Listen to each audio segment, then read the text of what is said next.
One more time. Good morning, students. Good morning,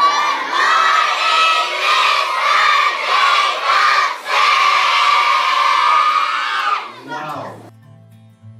Good morning, SAA. Happy Friday. It's chapel time, and I'm wearing my field trip shirt because today, instead of going on a real field trip, which I really miss, and I wish I could go on a field trip with you again, but instead of a field trip today, I'm going to take you on a little bit of a field trip in my backyard.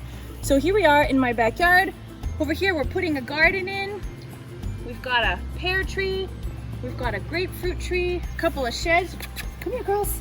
We have a swing up between the redwoods. We have a really neat swing set. Come here, girls. And then I want to introduce you, come, to some of my friends here. This is Lisa and Penelope. Sit. They don't like to do what they're told. These are two, come around here. These are two pretty sweet girls, pretty naughty girls. Today, can you guys say hi? Say hi, look, say hi. Today, I'm going to tell you a story about these two super naughty puppies. So this story is about one afternoon when our family went on a Sunday hike. We like to go hiking many different places. This Sunday, it was about a year and a half ago, maybe almost 2 years ago, we went hiking at a place called Codfish Canyon Creek Falls, and it's a place kind of up in Auburn where you have to drive down a really bumpy dirt road to get all the way to the bottom, and at the bottom there's this old bridge over the water, and there's this really cool trail that follows the river, and you can hike along this trail until you get to the end. There's a beautiful waterfall at the end, and so we like to take this hike, and then at the end we like to sit at the waterfall, enjoy some beverages, maybe some snacks. My kids like to climb to the very top of the waterfall. You can see in this picture that Caleb's at the very top. These are pictures from several different hikes that we've taken to the same spot. In some seasons, there's even wildflowers out on this hike, and so it's really pretty, and we enjoy this hike a lot. Usually when we drive down this canyon, it's such a long way in, and it's such a bumpy, dangerous road that there's not very many people there once we get there. So often we're the only people hiking on the trail. That's why we started bringing our two dogs, Penelope and Liesel, those two silly, naughty puppies I showed you earlier. It was one day in September, and we were hiking on this trail with Penelope and Liesel, our two yellow labs, and it was pretty hot, but we had our hiking backpacks, we had all the water we needed, we started down the trail, and since we let Penelope and Liesel off their leash, they would run ahead, check things out, and kind of run on back to us. Well, this is a scary story because on this day, two of us could have died.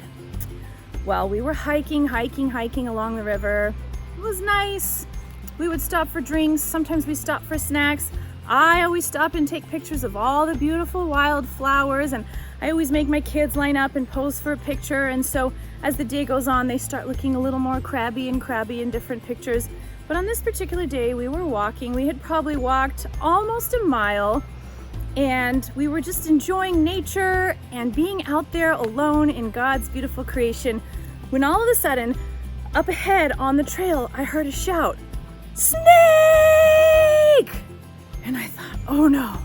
And I started running up ahead. Now, I've warned my kids about snakes, about what to do if you see a snake in the trail. First of all, you should stop and then back away from it, leave it alone, and then come and tell us. And so when I heard the shout, "Snake!" I thought, well, at least they're following directions. What I didn't realize was that Wyatt had thought that this snake in the path was a stick. It was laying pretty stretched out, pretty long, and he had just jumped right over the top. Well, as soon as I got there, I saw that this snake had a diamond-shaped head, and that is always your giveaway that it's a rattlesnake. So sure enough, it was a rattlesnake, and then on its tail was rattles, so you definitely know it's a rattlesnake, and it was rattling at us like, "Get away, leave me alone." It was a smaller one, not quite a baby, I would say maybe a teenage snake. And Wyatt had jumped over it thinking it was a stick. So that's the first person that could have been hurt really bad. He just jumped over, and the snake decided maybe the snake was in awe of a little boy just kind of sailing right over the top of him. But he didn't kind of strike at Wyatt. He didn't try to hurt him at all. Well, we came and we sort of made a faraway semicircle around this snake, and we thought, okay, what are we gonna do? It's right in the middle of the path. and it was hissing at us, and it was just warning us, like, leave me alone, go away. And so we had all backed away, just hoping it'll make its way across the trail up onto the hillside, when here comes our dogs. And the first thing I thought in my head was, they're not on a leash. Oh no, I should stop them from running at the snake. But by the time I had finished that thought, it was already too late. Our oldest yellow lab, Liesel, who is the mother of Penelope, she saw what looked like her family in trouble, and she saw that we were afraid. I'm not sure, but I've been told that animals can sense when you're afraid. When you have fear, maybe we create a smell or we give off some sort of a signal, but animals know when humans are afraid. And so when Liesel came upon the scene, she saw all of us standing around this snake, and she could tell we were afraid. And what she did is she tried to protect us. She ran right at this snake and she barked at it, and I think she tried to step on it. And what this snake did was say, oh no, I'm not gonna get eaten by a dog today. I'm not gonna get stepped on by a dog today. And the snake, just quick as anything, reached out and just bit her right on the foot. And she yelped a little bit, and then she kind of backed away and she started holding one foot up. And by that time, the snake was done with the Howell family. They didn't want anything else to do with us. Slithered on away into the bushes. Well, as soon as I saw that she got bit, I knew we had to go back. We couldn't go onto the waterfall that day. We couldn't play in the river. We had to get her back very quickly. We had to find an emergency vet clinic, but we were all the way down in this canyon, and we were all the way down this dirt road. And as I looked at her little foot, I could tell that it had already started bleeding, where the two snake fangs, the two snake teeth had bit into her.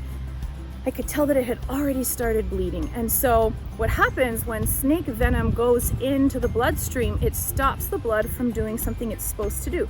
It's supposed to clot together. And then when it clots together, it makes a covering and you stop bleeding, and then it makes a scab. Well, snake venom stops the blood from clotting. And so basically Liesel was just bleeding and bleeding and bleeding, and the bleeding didn't stop. Well, we realized we had to get her out of there. Now, one of the first things you do when you get bit by a snake is you don't want to move. You sit very, very still, because if you move, you're pumping all of that poison through your body, and it gets into your bloodstream and it gets to your heart and everything else. So we were trying to keep this big old lagging, hyper jumpy dog from moving, which was pretty hard in itself. I said, we have to take her back right away. And we knew that she couldn't walk back on her own. So Pastor Greg bent down and picked her up, and she is heavy. I mean, she's probably like 95 or 100 pounds. Don't tell Mrs. Rosick, who's our vet, because she's super fat and overweight and she shouldn't weigh that much. But she was heavy. So Pastor Greg picked her up, and at first he tried one way to carry her. That didn't really work. And then he tried another way to carry her, and that didn't really work. And then finally he realized that if he draped her over his shoulders, like the way a shepherd would carry a lamb, he could hold on to her, she could balance her weight across his neck, and he held on to her feet, and he hiked her out of that canyon almost a mile with her on his back. He was tired, he was gasping for breath, he was sweating, he was worried, but I kept looking up ahead at him on the trail, and I kept seeing he was carrying her, he was carrying her. He had a hold of her feet. She wasn't struggling very much. I don't know if she realized that she was in trouble, if she realized we were trying to help her, if she was just like, yeah, I just got a free ride, this is awesome. But she was just kind of sitting there, and I just saw Greg carrying her, carrying her, carrying her. Poor Pastor Greg carried her that whole mile. We got her in the car, we took her to the vet, and as it turns out, they were able to give her a very, very, very expensive $800 anti-venom shot, or else she was probably going to lose her leg, and maybe she could have lost even more than that. Kids, I have a question for you. What do you think of when you think about Jesus? Do you picture him up in heaven on a throne?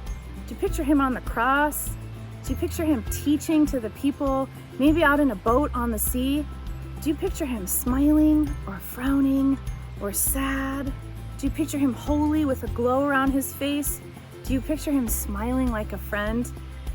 Sometimes when I picture Jesus, what I see in my head is the picture of Pastor Greg carrying Liesel out of that canyon after she got bit by a rattlesnake. not just because Jesus says he's the good shepherd and he carries us like sheep and lambs, because Pastor Greg was carrying her almost like a shepherd carries a lamb, but just because Jesus carries us. He carries us through hard times. He carries us when we need someone to carry us.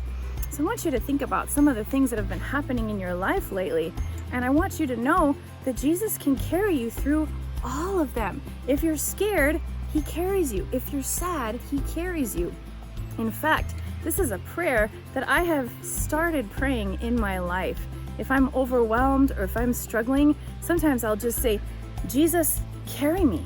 And it works for everything. Let's say that you're having a really bad day and you're kind of discouraged. You could just say, Jesus, carry me. Say it with me. Jesus, carry me. Let's say that you're afraid, it's dark, or you're somewhere scary. You could say, Jesus, carry me. Let's say you just really did something that you're not proud of and you feel super bad about it. You could say, Jesus, carry me. Let's say you're having a really happy, fun day and you just don't want it to ever end. You want it to last forever and you want him to be a part of that. You could say, Jesus, carry me. Enjoy this day with me. Let's say that you have some questions, that you're struggling with things that you can't answer. You could say, Jesus, carry me. Let's say that you're lonely. You haven't seen your friends in a long time. You are tired of this. You can say, Jesus, carry me. Walk with me and be my friend. This prayer works in all different kinds of situations. There's a verse in the Bible in 1 Peter 5:7 that says, cast all your anxiety on him because he cares for you. And some even think that it says because he carries you, because he carries your anxiety. So what is anxiety? It's a big word for stress or worries. High school kids know this pretty well. If I were to ask you, what are you anxious about? What causes you anxiety? You would have a long list of things. You could be like, oh, my grades, like, am I gonna graduate? This project, my parents, getting my driver's license, my relationships, my friendships, there's so much drama, on and on and on. I don't know if we'll get into college. Kids, what are some things we might feel anxiety about? We might feel anxiety and stress when we're struggling with homework, when our parents are mad, when we're supposed to clean up our room and it's a super big mess because we haven't cleaned our room in like 4 weeks. I'm not looking at you, Wyatt, but I'm sure there's a kid out there who has that scenario. Or maybe we feel anxious when we have to do something that we feel a little bit nervous about.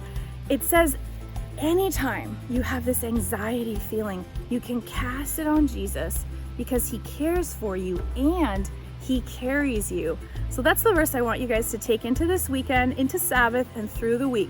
Whatever is bothering you, whatever you're carrying, let Jesus carry it for you. Cast that on him. The word is a literal, the word cast means to throw, like to literally throw it at him. So take those worries, picture you wrapping those up in a ball, throw them, toss them, send them over his way, let him carry them for you, or at the very most, let him carry you.